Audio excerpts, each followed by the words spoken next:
Žive nas i narodi, ki trpe ne dočaka dan, da koder sonce hodi, prepiri sveta bo pregnan. 35 let je od tega, kar je v kanalu zagledala luč sveta v starem stolpu galerija Rika Debenjaka. Takrat so nekateri neumorni kanalci, predvsem v krajevni skupnosti Kanal, s svojimi prizadevanji dosegli, da se je stolp obnovil in da so se začela restavracijska dela na starem mestnem jedru. To je bil začetek, ki se je potem nadaljeval celih 35 let. Prepričana sem, da bo tudi z odkupom Fiščeve hiše se nadaljevalo še bolj bogato to življenje in krasilo naš prelepi kanal in tudi bogatilo naše kulturno življenje. Ta velikodušnost, pripravljenost odstopiti zelo vredne predmete, tudi osebne predmete, mi je enostavno dala eno kar veliko odgovornost in pa prijetno nalogo, ker smo vedeli, da je Riko Debenjak zelo rad imel kanal, da smo pač enostavno dolžni to narediti. Še enkrat iskrena hvala glavnemu iniciatorju, ki je zadevo pognal in pa nas založil z številnimi zelo vrednimi predmeti. Seveda problem je pa denar.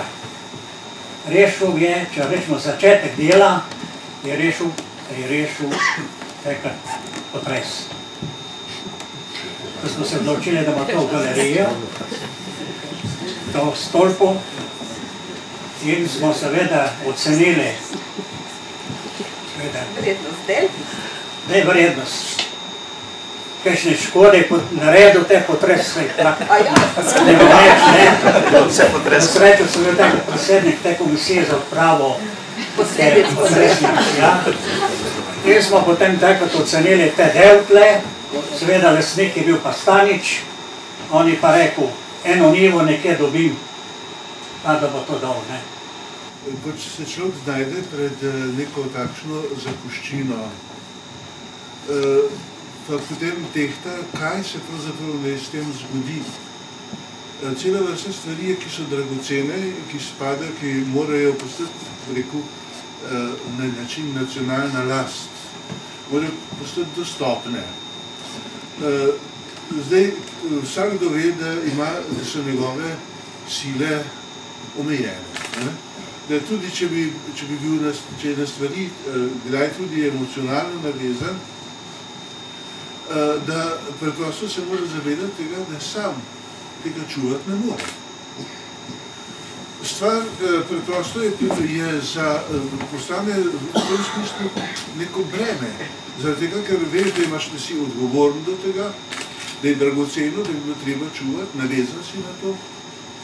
Ampak vendarle, stvar, ne veš, kolikšen del svojih energij sploh lahko v to vložiš. To je ena stvar, to je ta osebna stvar sega skupaj. Druga stvar je ta, potem ugotoviš, na kakšen način ne ta stvar vendarle pride ljudem v roke in postane ljudem dostopna.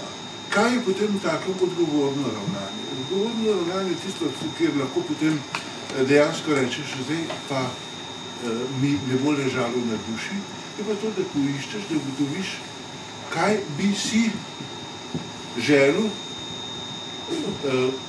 ta, čigar last je to bilo. To, da je recimo prišel podaril stvari kanalu, je bila njegova navezanost na rojstni kraj. Moje spoštovanje do njega se izraža na ta način, da izročim tistim, ki bodo spoštljivo znali varovati to. Arhiv ve, da v arhivu se stvari varujejo na ta način, da potem ne propadajo.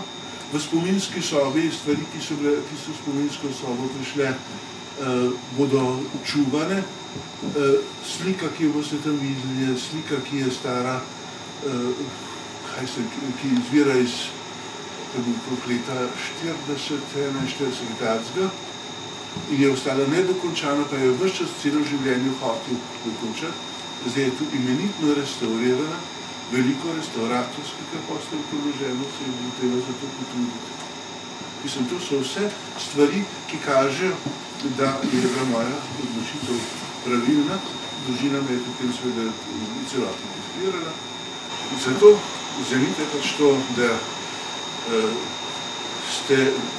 lahko pomagate pri reševanju in ohranjanju njegove tistega, kar je za njim ostalo.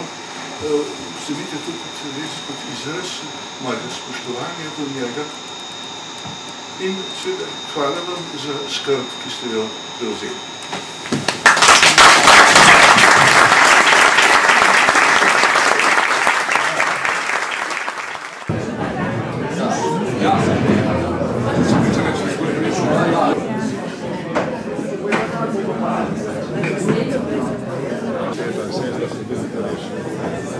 Ja, restaurirati.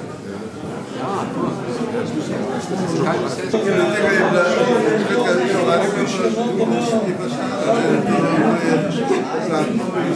zelo malo češne, zelo malo